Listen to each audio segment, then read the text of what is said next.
नमस्कार दोस्तों, मेरा नाम है गौतम और स्वागत है आपका हमारे चैनल दी अल्केमिस्ट में। दोस्तों, इस प्लेटफॉर्म पर हम आपको history, mythology, science and technology से रिलेटेड अमेजिंग फैक्ट्स बताएंगे। आइए दोस्तों, इसी कड़ी में शुरुआत करते हैं आज की हमारी हिस्टोरिकल पर्सनालिटी जिनका नाम है दारा शिकोह। दोस्तों, हाल ही में यानी कि फरवरी 2020 में भारत सरकार के संस्कृति मंत्रालय ने एक 7 सदस्यीय टीम का गठन किया है। अब इस टीम का काम यह होगा कि उन्हें दिल्ली में स्थित हुमायूं के मकबरे में जाना है और वहां पर दारा शिकोह की कब्र का पता लगाना है। साथ ही 3 महीने के अंदर उन्हें एक रिपोर्ट प्रस्तुत करनी थी केंद्र सरकार के सामने या मंत्रालय के सामने। लेकिन इस पैंडेमिक के चलते आप भी जानते हैं कि कोई काम नहीं हो पाया है और अभी तक भी उस टीम ने कोई भी रिपोर्ट प्रस्तुत नहीं की है। उनकी राह वैसे भी आसान नहीं होने वाली है। वो इसलिए क्योंकि दारा शिकोह की कब्र के अलावा हुमायूं के मकबरे में लगभग 140 प्लस कब्रें और भी हैं। तो आप समझ ही चुके होंगे कितना मुश्किल होने वाला है उस टीम के लिए। दोस्तों, इतने वर्षों बाद क्या कारण हो सकता है कि आज 2020 में केंद्र की सरकार को दारा शिकोह की कब्र की याद आई? क्या इसके पीछे उनका कोई राजनीतिक मकसद हो सकता है? दोस्तों, मकसद तो समय ही बताएगा। हम आगे चलते हैं और परिचय लेते हैं दारा शिकोह के जीवन का।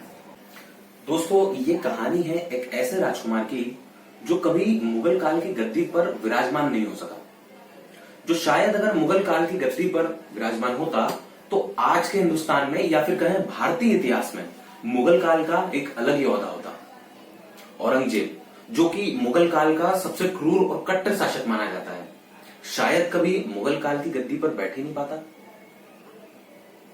अगर औरंगजेब की सभी कूटनीतिक चालों का भान होता राजकुमार दारा शिकोह को, लेकिन दुर्भाग्यपूर्ण ऐसा कुछ नहीं हो सका। औरंगजेब आगे चलकर गद्दी पर बैठा और उसने शासन भी किया, जैसा कि हम सब जानते हैं।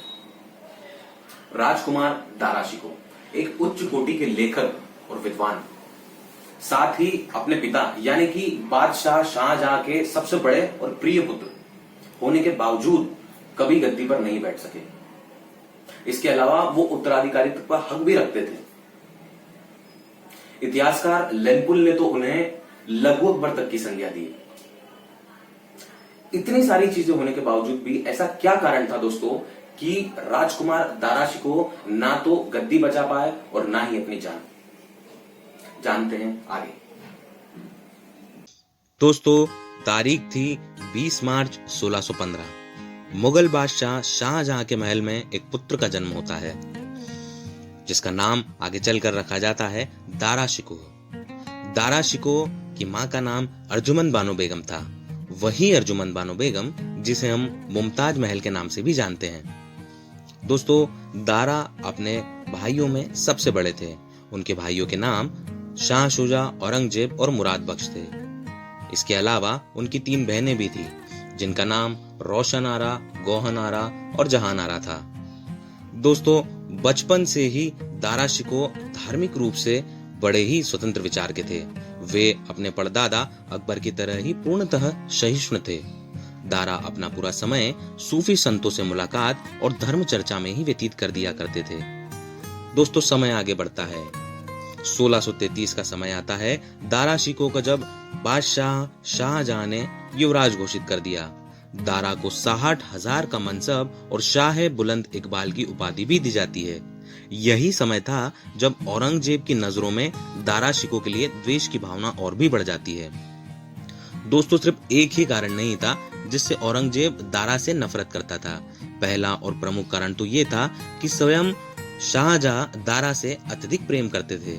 शाहजहां ने दारा शिकोह को अपने पास रखकर बाकी तीनों बेटों को दूर के इलाकों में पदस्थ कर दिया था। उन्होंने शाह शुजा को बंगाल, मुराद बख्श को गुजरात और औरंगजेब को सबसे उथल पुथल वाली जगह यानी कि दक्षिण में भेज दिया था। दारा स्वयं भी युवराज रहते हुए पंजाब, मुल्तान और इलाहाबाद का प्रशासन संभाल चुके थे। दोस्तों, दारा ने गीता सहित 52 उपनिषदों का अनुवाद फारसी में करवाया था और इस किताब का नाम था सीर अकबर। इतना ही नहीं दोस्तों, दारा खुद भी वेदांत और सूफीवाद से जुड़ी किताबें लिख चुके थे। इसके साथ ही दारा हिंदू दर्शन और पुराणों से भी बहुत अधिक प्रभावित थे। ईश्वर का अस्तित्व, सूफीवाद और एकेश्वरवाद में भी उनकी गहन रुचि थी। दोस्तों इसी कड़ी में एक किताब आती है, समय है 1655 का। किताब का नाम है मज्म उल बहरैन, जिसे दारा ने लिखा है। इसके प्रकाशित होते ही मुगल शासन में हड़कंप मच गया। आप पूछेंगे क्यों? क्योंकि इस किताब में दारा ने वेदांत और सूफीवाद का तुलनात्मक अध्ययन किया था। दोस्तों दारा शिको अपने समय के सबसे प्रतिभाशाली लेखकों में से एक थे। दारा की कुछ प्रमुख किताबें सफीनात उल औलिया और तारीकाते हकीकत हैं। इसके अलावा भी कई दर्जनों किताबों के लेखक स्वयं दारा शिको रह चुके हैं।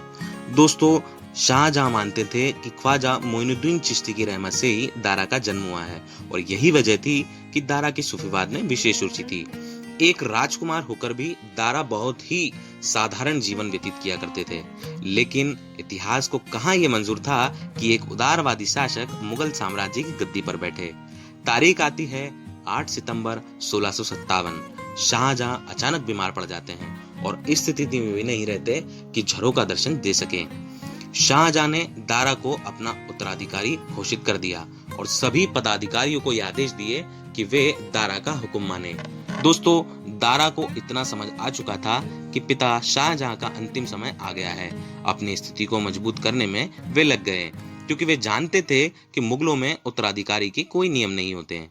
उसके भाई किसी ना किसी तरीके से गद्दी हथियाने की कोशिश करेंगे। दारा अपने भाइयों के खिलाफ कई फरमान जारी कर चुके थे। दोस्तों इसी समय अफवाह फैल गई कि शाहजहां की मौत हो चुकी है। इसी का फायदा उठाते हुए शाह शुजा ने खबर उड़ा दी कि दारा ने ही अपने पिता को जहर देकर मार दिया है और वे गद्दी पर बैठने के लायक नहीं है। शाह शुजा ने अपने नाम के सिक्के चलवाए और खुतबे भी पढ़वाए। धीरे धीरे दोस्तों स्थिति विकट होती चली गई। दारा एक विद्वान तो था, लेकिन कूटनीतिज्ञ नहीं। ना ही दारा को किसी बड़ी जंग का अनुभव था। वहीं दूसरी तरफ औरंगजेब ने मात्र 16 साल की उम्र से कई बड़े युद्धों की कमान संभाली थी। दारा शिको 1653 में कंधार की बड़ी विजय हार चुके थे। औरंगजेब एक अच्छा कूटनीतिज्ञ और नेतृत्वकारी और संगठनकर्ता भी था। सबसे पहले औरंगजेब ने अपने अधीनस्थ कर्मचारियों को विश्वास में लिया। उसने अपने सबसे छोटे भाई मुराद बख्श को आधा हिस्सेदार बनाने का लालच देकर अपने पक्ष में कर लिया। कुल 4 छोटे बड़े युद्ध में शाह शुजा और मुराद बख्श मारे गए। दोस्तों इतिहास का वो दिन था, अब समय किसी भी तरफ करवट ले सकता था। तारीख थी 13 मार्च 1659। अजमेर के पास देवराई नाम की जगह पर एक युद्ध होता है औरंगजेब और दारा शिको की शाही सेना के बीच। दारा की शाही सेना कुछ समय में ही औरंगजेब की सेना के सामने घुटने टेक देती है और दारा शिको वहां से अपनी जान बचाकर भाग निकलते हैं। लेकिन कुछ समय बाद दारा को पकड़ लिया जाता है और बंधक बनाकर दिल्ली लाया जाता है। औरंगजेब ने उन्हें एक हाथी पर बैठाकर जंजीरों से बांधकर दिल्ली की सड़कों पर घुमाया और बेइज्जत किया। अंत में दारा पर काफिर होने का आरोप लगाकर उसे मौत की सजा सुना दी गई। उसका सर काटकर आगरा के किले में अपने पिता शाहजहां के पास भेज दिया और धड़ दिल्ली में ही हुमायूं के मकबरे में दफना दिया। दोस्तों एक लेखिका है, नाम है उनका अविका चंदा। उनकी किताब है Dara Shikoh the man who would be king. किताब में वे लिखती है कि दारा शिको औरंगजेब का धुर विरोधी था। दारा शिको काफी सामंजस्यवादी और उदार व्यक्ति था। इसी के साथ साथ वो युद्ध क्षेत्र में काफी उदासीन प्रशासक और अप्रभावी व्यक्ति था। दोस्तों ये थी कहानी दारा शिको की, एक ऐसा राजकुमार जिसका दुर्भाग्यपूर्ण अंत हुआ। क्या केंद्र की बीजेपी सरकार दारा शिको की कब्र के पीछे अपनी ध्रुवीकरण की राजनीति चमकाना चाहती है? क्या उनका उद्देश्य ये हो सकता है कि राजनीति में इस कब्र से कुछ लाभ लिया जाए? दोस्तों उद्देश्य कुछ भी हो सकता है, ये तो समय ही बताएगा कि भाजपा का क्या उद्देश्य है। इसके साथ एक और अपडेट आप जान लीजिए कि बॉलीवुड में एक मूवी अनाउंस हुई है। मूवी का नाम है तख्त, जिसमें दारा शिको के जीवन पर पूरी मूवी जो है बनाई जाएगी। दारा शिको का किरदार निभाने वाले हैं रणबीर सिंह। आपको हमारी ये जानकारी कैसी लगी दोस्तों, आप हमें कमेंट करके बता सकते हैं। चैनल को आप सब्सक्राइब कर लीजिएगा, वीडियो पे लाइक जरूर करिएगा। इसके अलावा जो हमारे सब्जेक्ट्स हैं जैसे कि history, mythology, science and technology, इसमें आप जो भी टॉपिक पर वीडियो चाहते हैं, इन्फॉर्मेशन चाहते हैं, आप कमेंट करके बताइएगा। हम अगला वीडियो उसी पर बनाएंगे। तो अपना प्यार बनाए रखिए। Thanks for watching.